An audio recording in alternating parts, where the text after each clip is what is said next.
This morning, let's explore the fundamental duality that fuels our stress. This is Lama Jigme Gyatso of the Buddha Joy Meditation School. Welcome to Meditate Like a Jedi. This is the Lama you are looking for.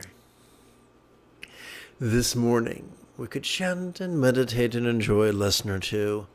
But first, if you love Star Wars and you wish to meditate as profoundly as Rey Skywalker on Ajahn Class under the guidance of General Leia Organa, be sure to subscribe and ring that notification bell. If at any point during this morning's live stream you have a question about meditation or philosophy or even chanting, do not be shy. Simply type your question in great detail in the chat window on the right-hand side of the screen. Unless, of course, you're watching a replay, then you'll want to type your question in the comment area below the video. To my friends on the Clock app, good morning. And if you wish to look over my virtual shoulder at the desktop I'm using, simply rummage around the links in my profile.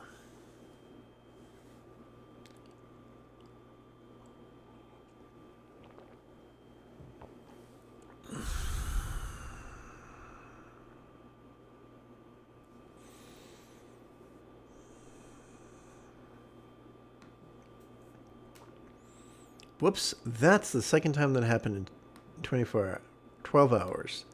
Let's try that again. Okay, here we go. Let's take a look at the 19th passage of the Heart Treasure of the Enlightened Ones, the final meditation manual attributed to the great Tibetan saint 2apr23, who lived in the late 1800s. This has been translated by the Padmakara group and adapted as well as amplified by yours truly. There is no time to be happy, happiness is over just like that. You do not want to suffer, so eradicate the exacerbation of stress with Dharma. Whatever happiness or stress comes, recognize it as the power of your past actions. And from now on, have no tyranny of hopes or fears regarding anyone at all. So, this might seem like a throwaway line, but it is monumentally important. One of the biggest takeaways we get from the Four Noble Truths is this. Although we might not have the ability to prevent all sufferings, we do have the ability to make them worse. How do we do that? By acquiescing to the tyranny of our primal drives, the drives that make us shove or reach or cling or compete. It's one thing for us to experience those drives, that's normal, that's called mindfulness. But to be controlled by them, that will mess everything up.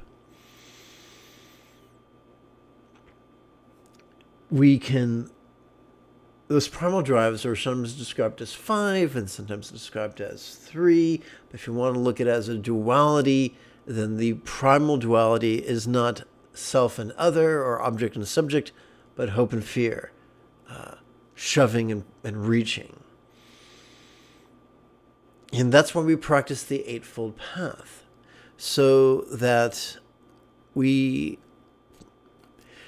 enlightenment is simply the mastery of the Eightfold Path, which is the remedy to the tyranny of this fundamental duality.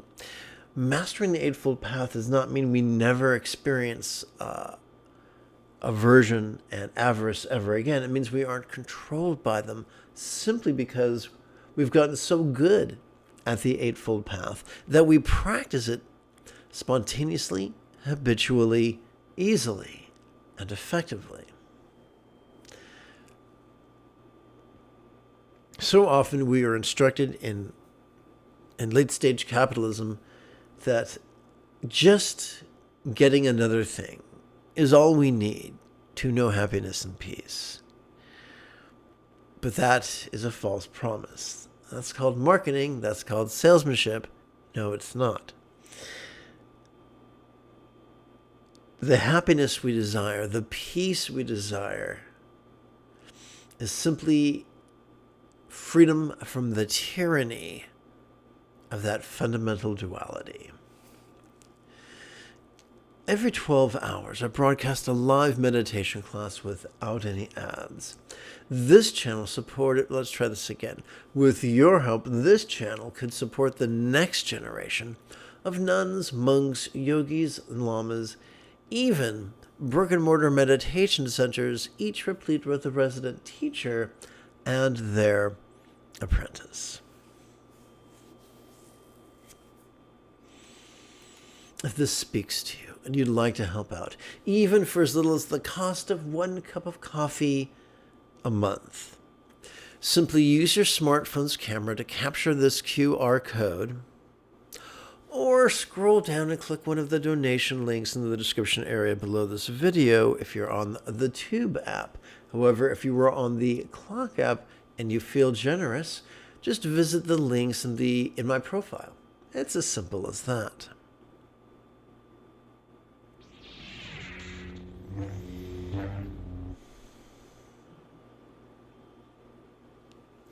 This morning we're playing with a new text, or I should say a new practice.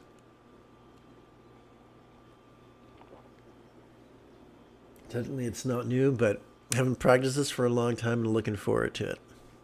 Let's begin the traditional way with an opening chant, a chant of bodhicitta and refuge, whereby we contemplate enlightenment's motivation and means. May I liberate all beings from the tyranny of hating, craving, and clinging, by relying upon the Buddha's example, instructions, and students.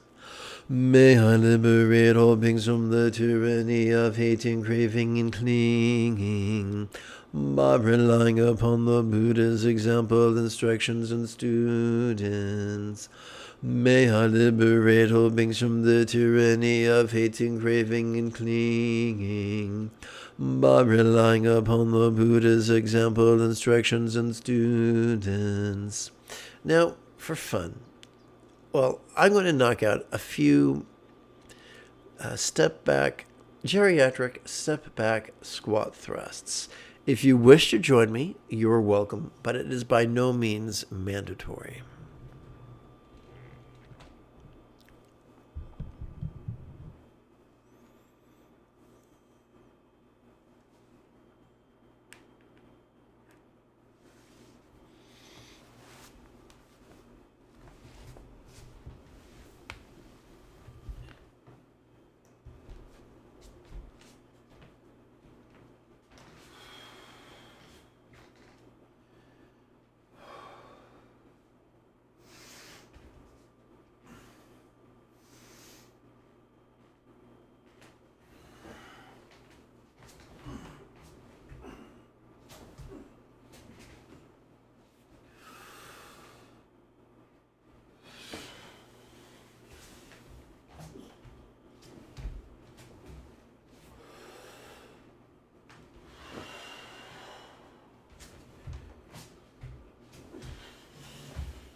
That was invigorating.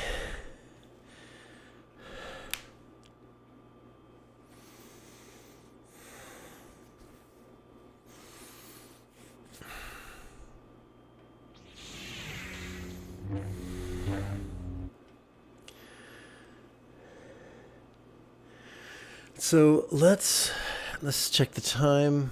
Okay, let's chant a sutra. In this case, we're going to chant, I think it's the 18th chapter of the Tao Te Ching.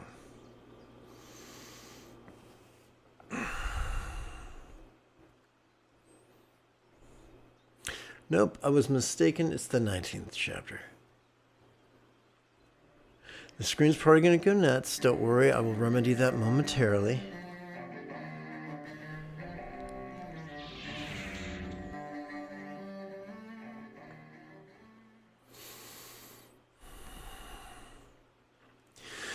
Abandon holiness and forsake cleverness, and the people will be 100 times better off. Abandon kindness and forsake righteousness, and the people will love and obey each other. Abandon cunning and forsake selfishness, and thieves and robbers will vanish. Yet these three sayings are like decorations and not enough, hence use this to guide you. Be like undyed silk and uncarved wood. Restrain self-interest and contain desire. Stop studying and worries will end.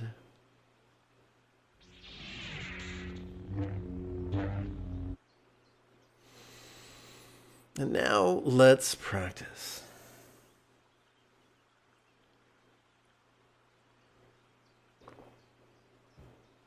In the tradition of the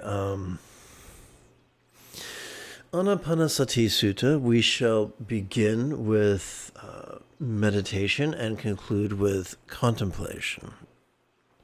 In the tradition of the Metta Sutta and the numerical discourses of the Buddha, chapter 11, we're going to make our meditation all about love.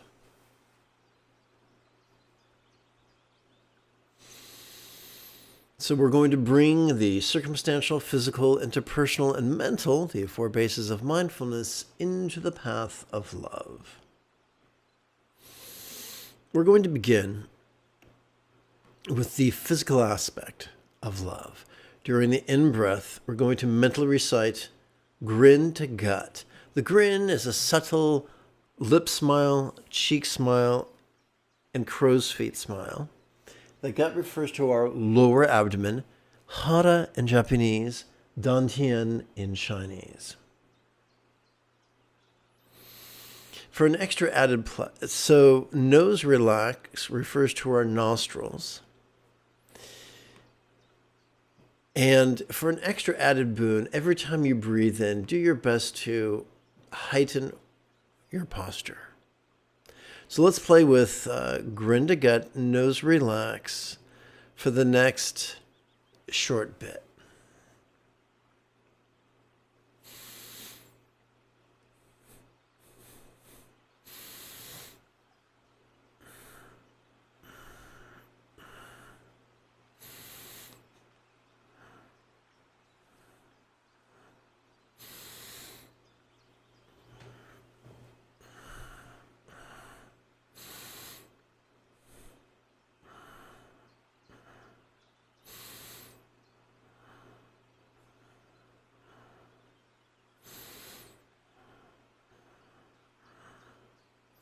One of the reasons we mention the nose during the out-breath is that it helps draw the eyes in the direction of the nose, which helps with energy management.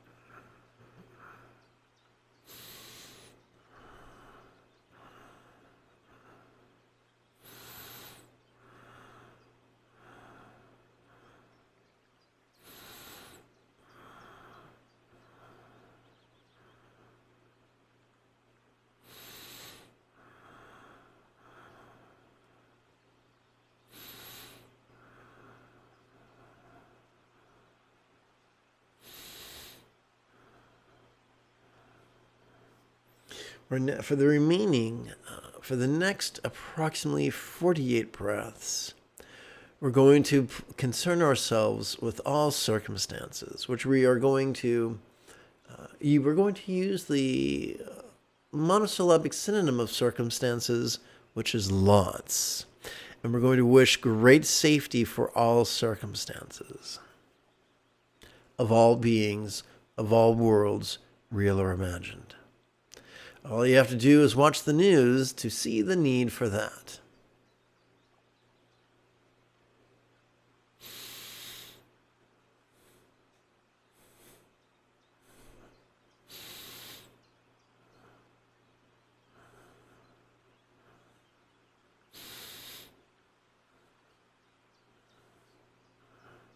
No, it is not our job to visualize, work magic, emote, or believe. It's simply our job to play with these words and allow them to influence our intention. That's it.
Now, even though we are playing with the words, great safety for our lots, every time we breathe in, we can still find ourselves grinning to our gut.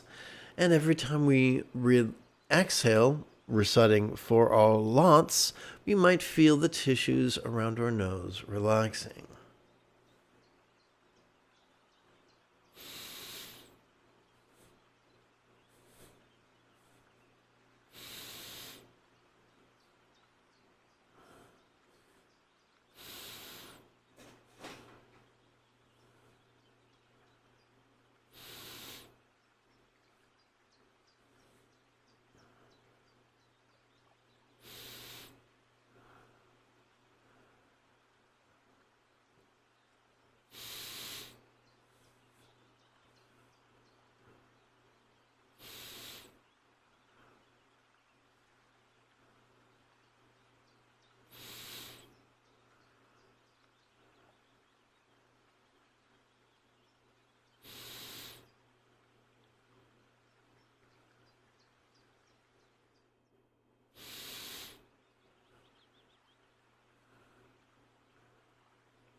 We're going to continue meditating on love, but now we're going to aim that love at all bodies, of all beings, of all worlds, real or imagined, wishing them each profound health.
Once we've expelled all the air from our lungs, we can wait for a pulse or two before returning to our in-breath, if you so desire.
The question is often raised, what are we to do if our mind wanders? My friends, it's not a question of if, but when. We are wired to notice, vulnerably, passively, and viscerally with every inhalation. So when something comes up, it's okay to notice it. As you persist with the mental recitation of profound health for all forms, and as you relax into the recitation of for all forms, you can also relax into the non-graspability of that which you perceived. Whether it was sensory, an emotion, an intention, a reason, recollection, or imagination.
We're going to shift gears now from the physical to the interpersonal.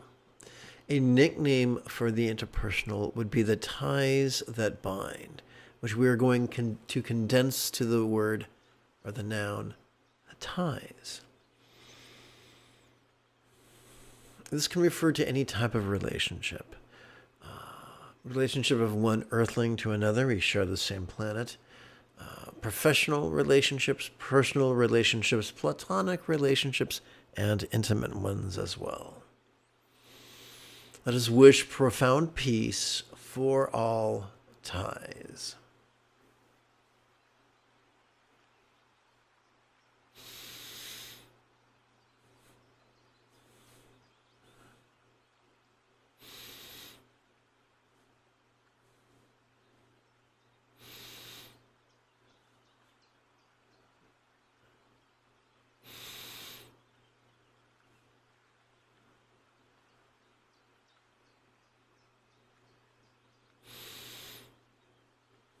If I look miserable, I apologize. I'm struggling with some sleep deprivation.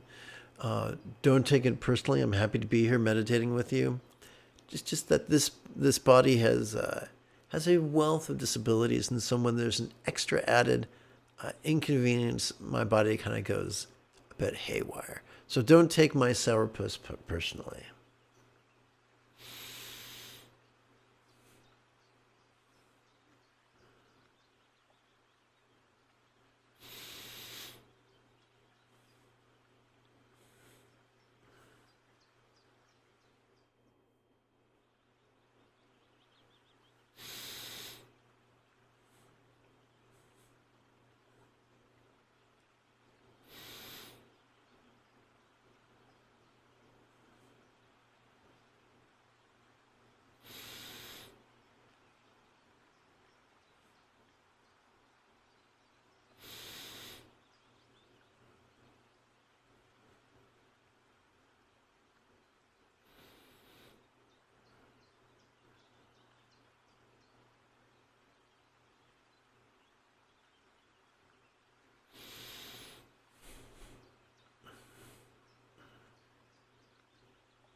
This brings us to the final 25% of the final quarter of our opening meditation.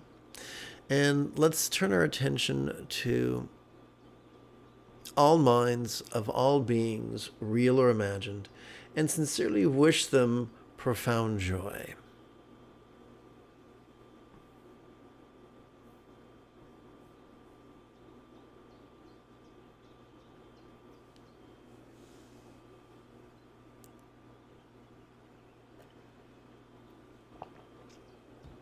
We can do so by playing with the following slogans. During the in-breath, we can mentally recite profound joy, just like the candy bar.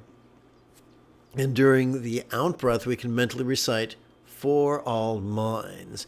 And you might say, dude, keep talking about lots or bodies or relationships or minds. Why don't you talk about people?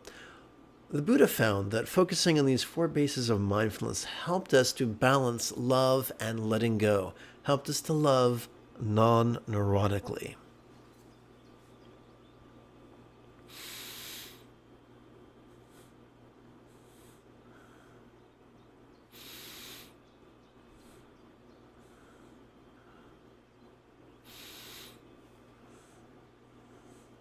Remember to physically relax as best you can during each exhalation.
Am I being held at gunpoint? No, I'm not, but thanks for asking.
Having trained in meditation, we're now going to train in contemplation.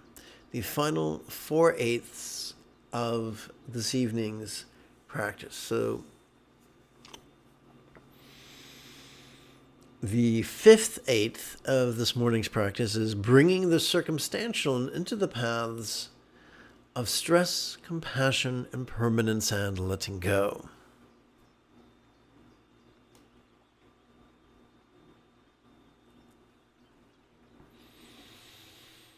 So we are once again using the monosyllabic word lot as a synonym for circumstances. And for just a few breaths, we're going to explore how hating our circumstances or hating for circumstance-oriented hate could feel stressful.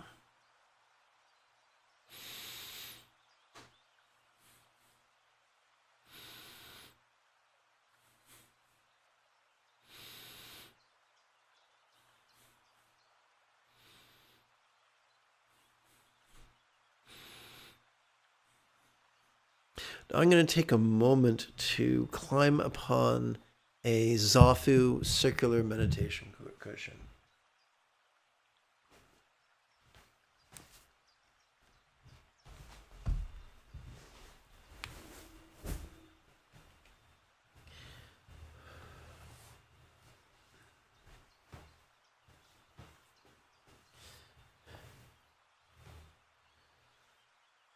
All right.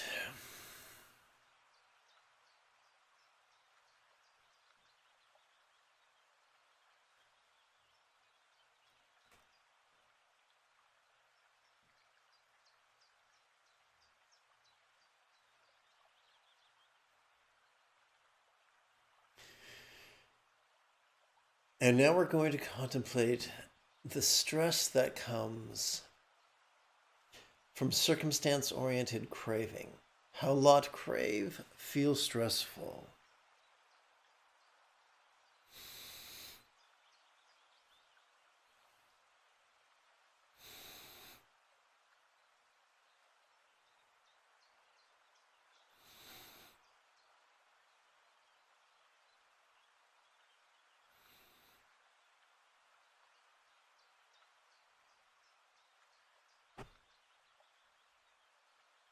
Now we're going to contemplate the folly of circumstance-oriented competitiveness with the words, how lot vie feels stressful.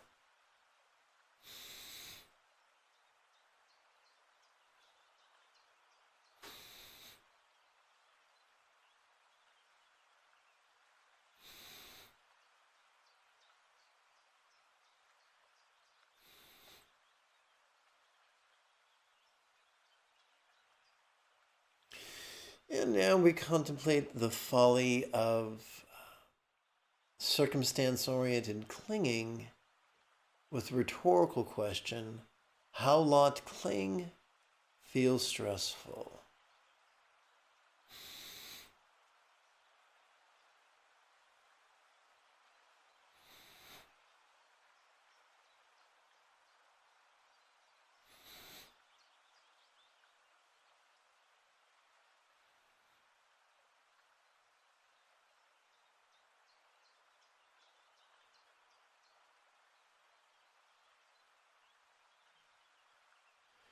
Having contemplated stress, let us now bring circumstances into the path of compassion with the slogans, all beings lots, may I soothe.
On second thought, let's do an edit.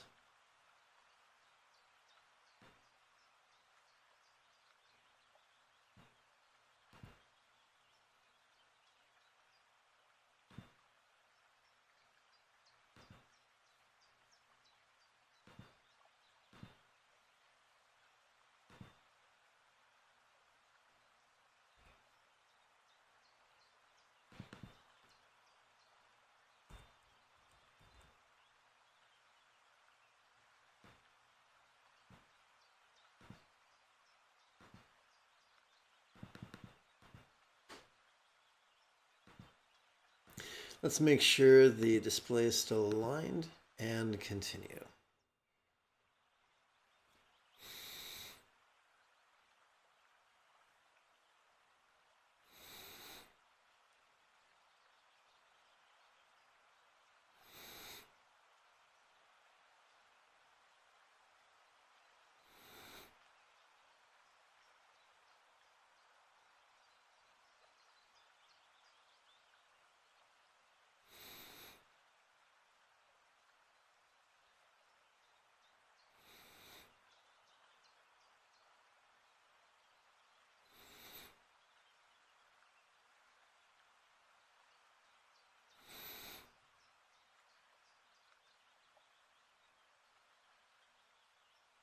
Let's bring circumstances into the path of impermanence.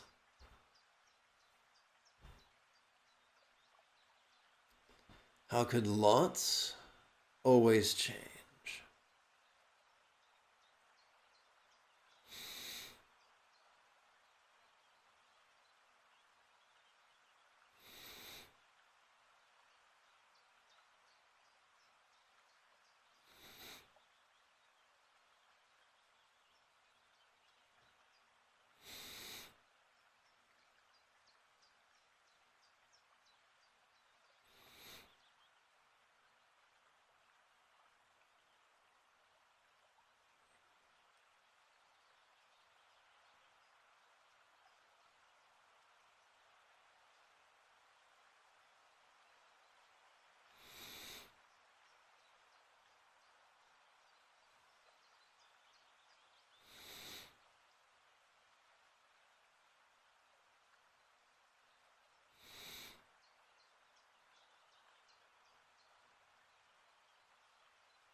Let us bring circumstance into the path of letting go by playing with the rhetorical question, how could Lot not be me?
we're going to shift gears from the circumstantial to the physical. We're going to bring the physical into the paths of stress, compassion, impermanence, and letting go.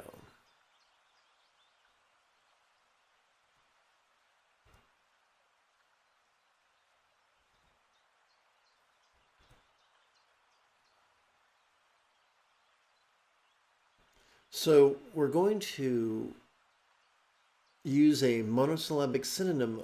We're going to use the word form as a monosyllabic synonym for the physical. Let's begin by exploring how hating our bodies or the bodies of others, or having our body hated by others, causes stress, or at least increases stress.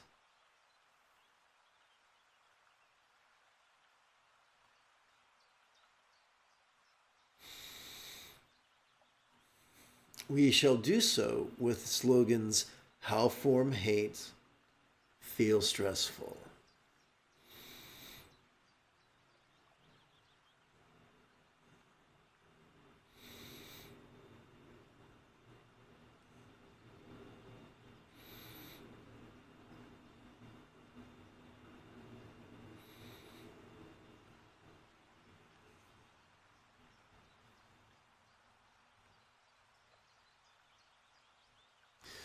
Let us explore how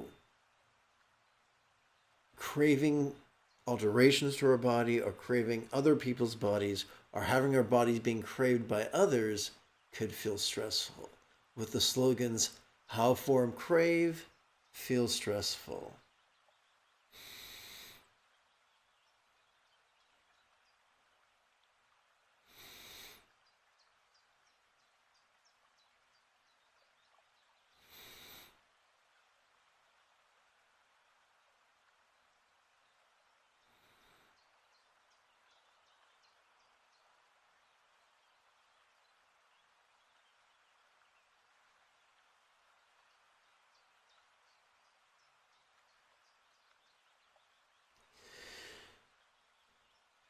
Let us contemplate how physical competitiveness could multiply our stress as we play with the slogans, how form vie, feel stressful.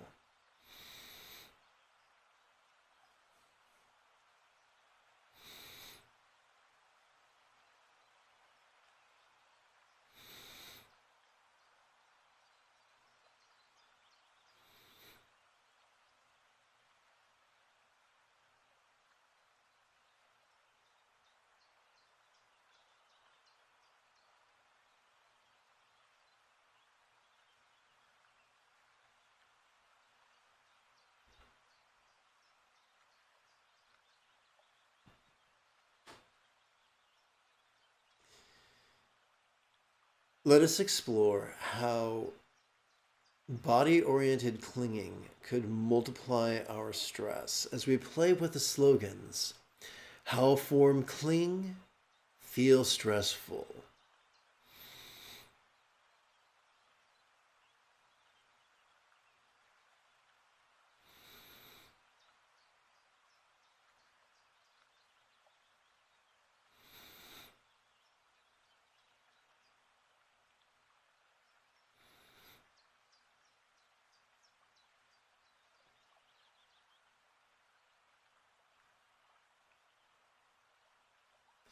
Let us shift gears now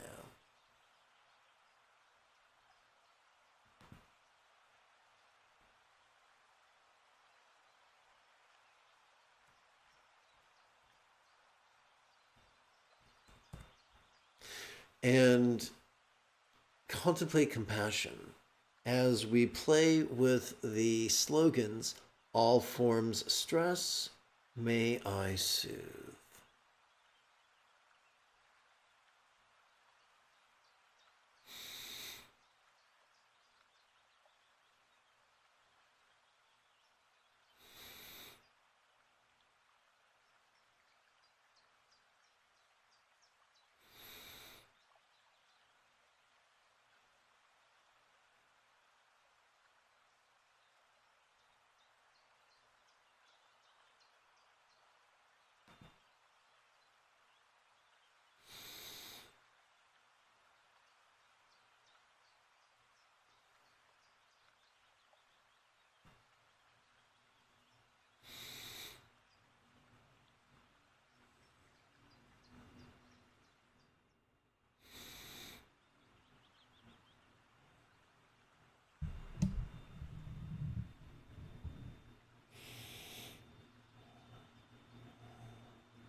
We're going to shift gears and move from the contemplation of compassion to the contemplate. Oopsie, is that the wrong?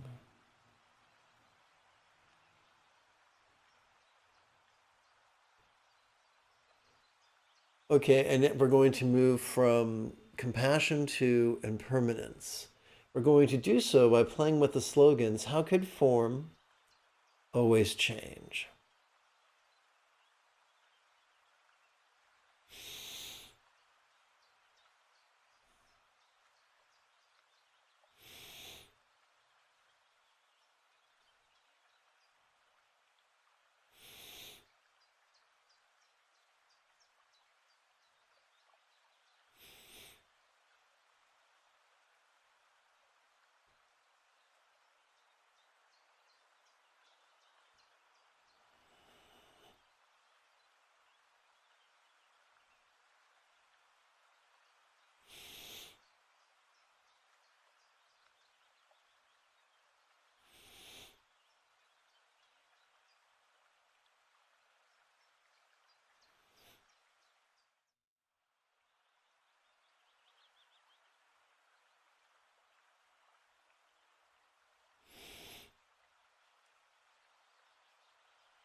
Let's shift gears to letting go. And let's do that by playing with the slogans, how could form not be me? And remember, this question is purely rhetorical. It works best if we do not actively strive to answer it. This is not a koan.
Good morning, Wolfram.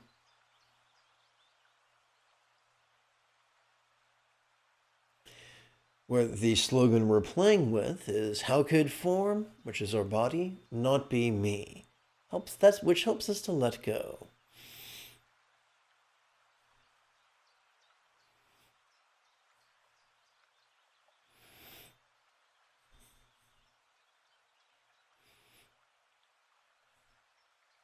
Having thoroughly contemplated our bodies, We're now going to contemplate our experience of the interpersonal. Our relationships, which are professional or personal or platonic or intimate.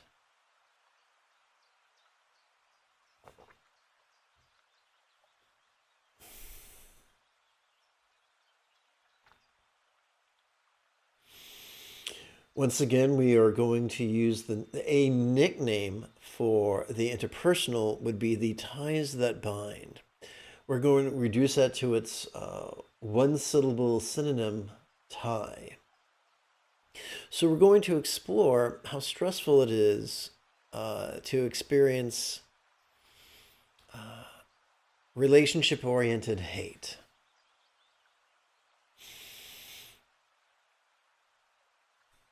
To do so, we're going to play with the slogans, how tie hate feels stressful.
Now let's explore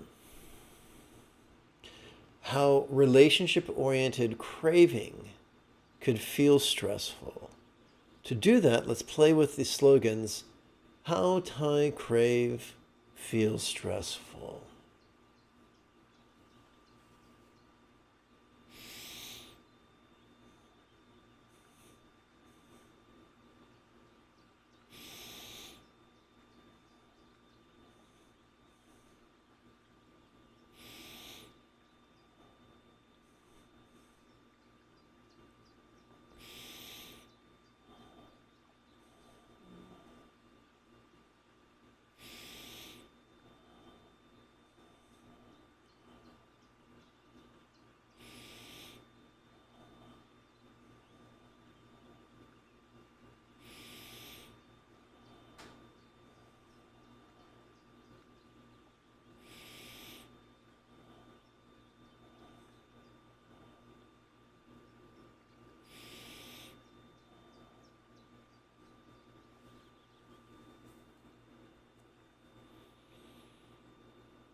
Let us explore how relationship-oriented competitiveness could feel stressful. Let's do so by playing with the phrase, how tie vie, vie short for vying, I guess how tie vie, which rhymes, feels stressful.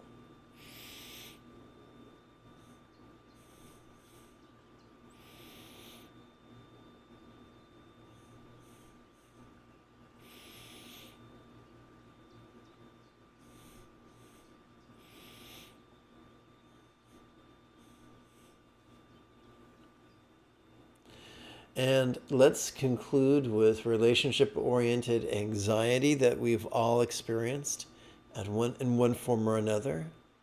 Let's play with the slogans, how tie cling feel stressful.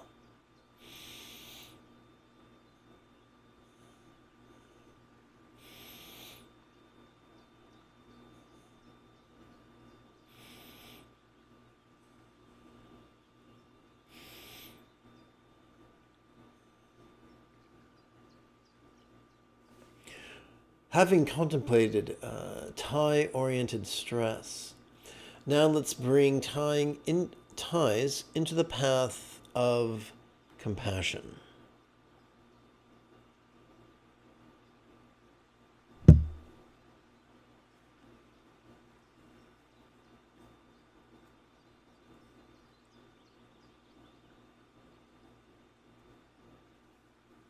We shall do so by using the set of slogans, all ties stress, may I soothe.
Let's bring ties, our relationships, into the path of impermanence.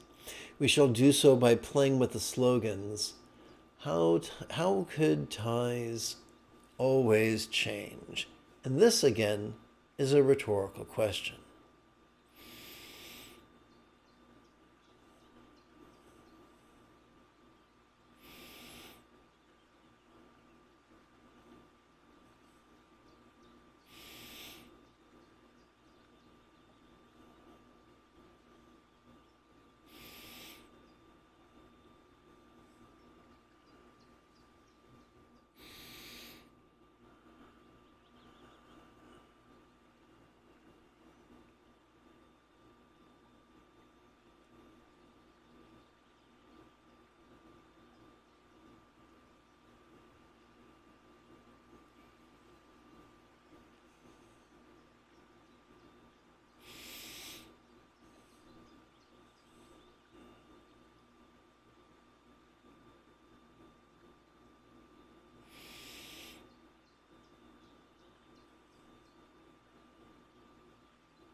At last, let us contemplate letting go of our relationships. That doesn't mean forsaking them.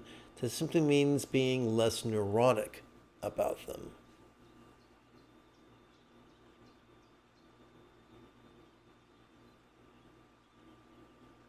We shall do so by mentally playing with the slogan, how could ties not be me? And remember, this question is rhetorical.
This brings us to the fourth base of mindfulness, the mind.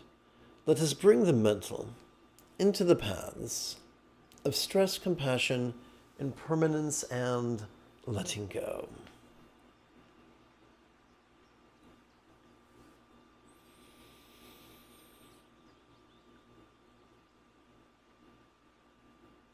Let us begin by contemplating how mind-oriented hate could be rather stressful. We shall do so by playing with the slogans, how mind hate feels stressful.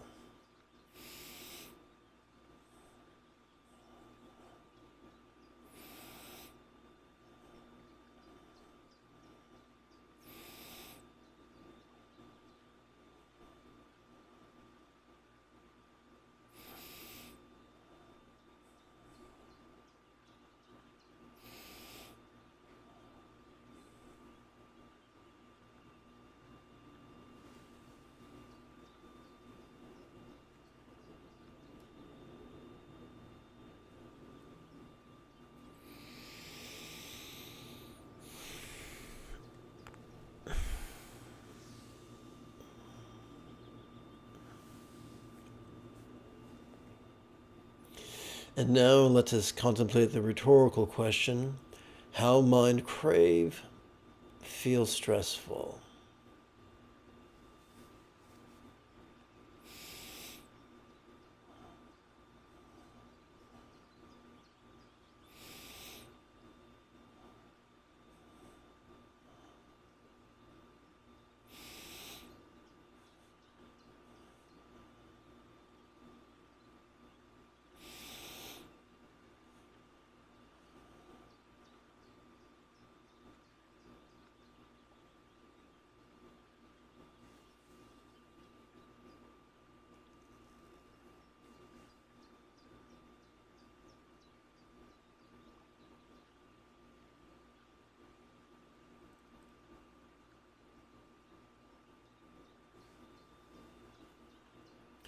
Let's explore how mental competition could feel stressful with the phrase, how mind vie feels stressful.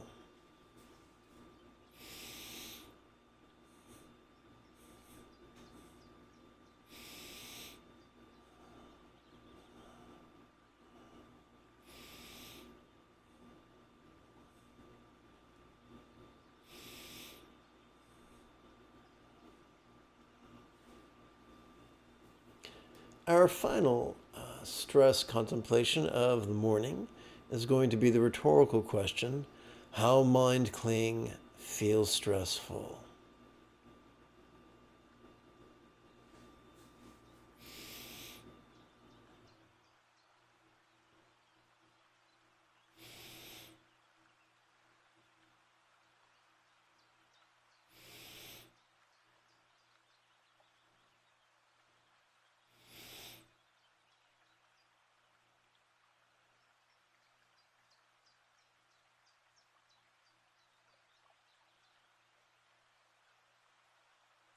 We're going to shift gears now. Having spent approximately 16 breaths or 16 rounds contemplating stress, let's now spend about 16 rounds contemplating compassion.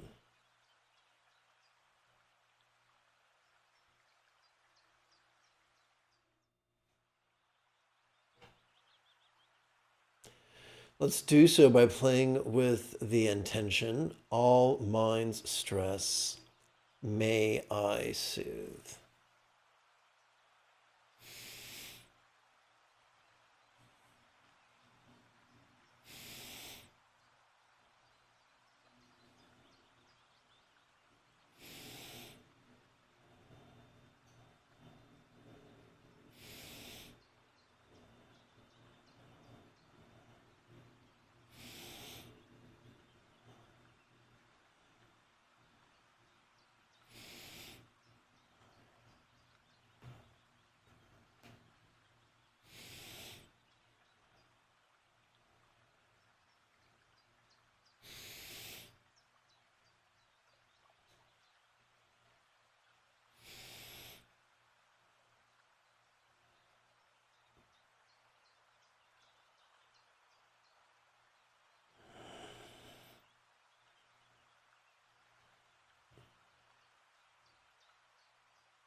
Good morning, Nicholas.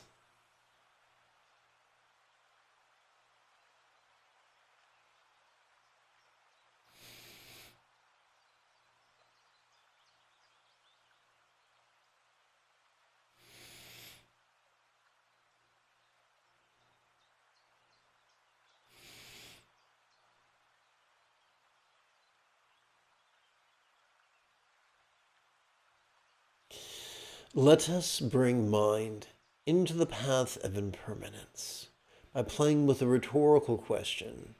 How could mind always change?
This brings us to this morning's final contemplation.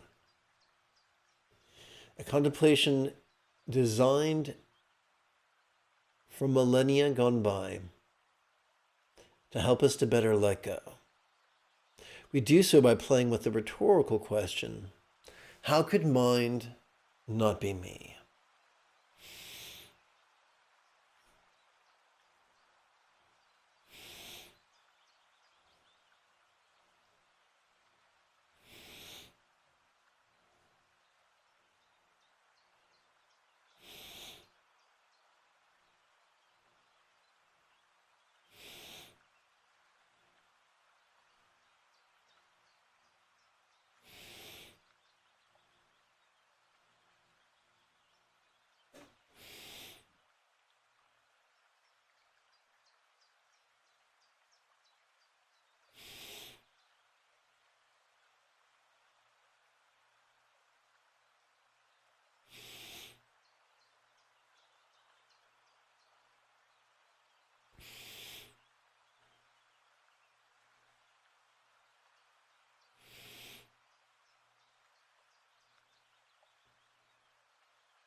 Let's seal this morning's practice with 3 chants.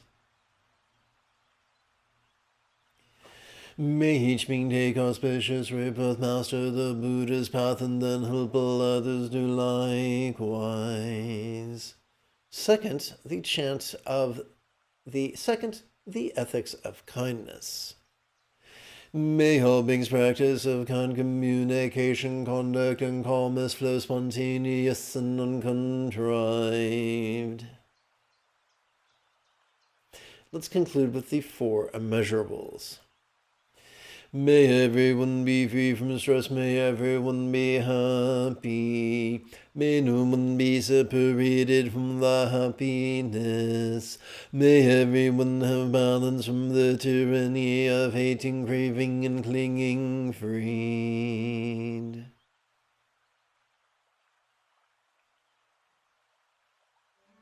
If you feel I have earned it, type something in the chat window.